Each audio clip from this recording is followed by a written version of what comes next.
Okay, last video for graphing inequalities. Says which of the following is the graph of the equation y equals 2x, or y minus 2x equals negative 8. Okay, so I've got to move this over, right? So it becomes y equals 2x minus 8 instead, right? Okay, so it's going to cross at negative 8. Nope, doesn't cross at negative 8. Yes, crosses at negative 8, right?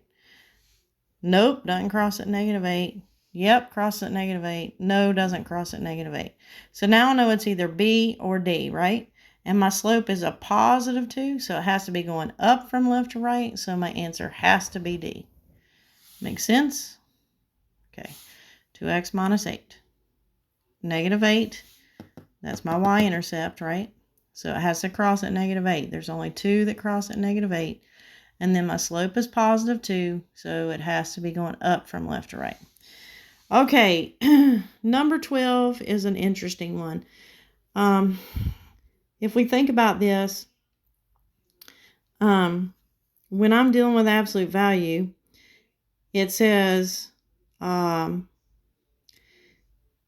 less than or equal to 1. Okay, so x plus y, whatever they are, have to equal to less than 1. Okay, so if I think about this, anytime I have an absolute value, I end up with 2 sets of answers.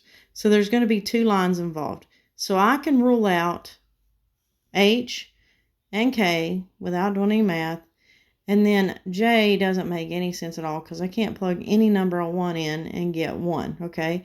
If I do 1 plus 1, that's greater than 1, okay? So it can't be this.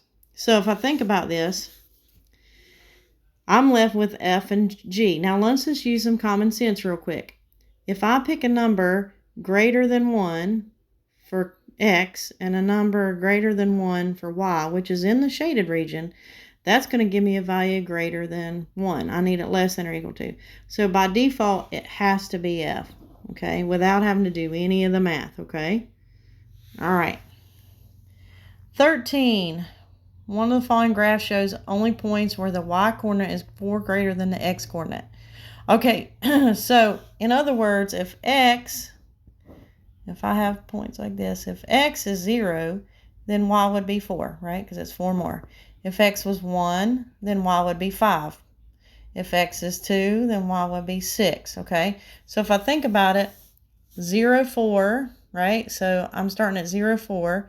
This one's not at 0, 4. That one's not at 0, 4. So I can rule out A and B. This one's not at 0, 4. It's at 0, negative 4. So it's not C. This one's not at, it could be 0, 4, but I'm not going up 1 over 1, am I? So it can't be D. So it has to be E. Okay? Makes sense? All right. Next one.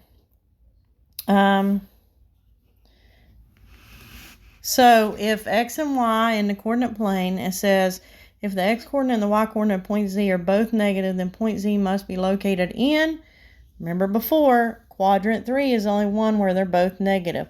So my answer is quadrant 3 only, which is K. All right.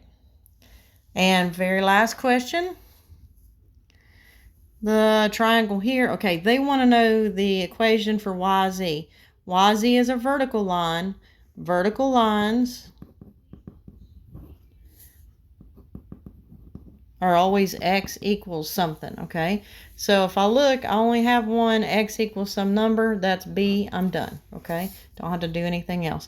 If it's a horizontal line, just make a note to yourself. If it's a horizontal line, then it's y equals some number, okay? So keep that in mind.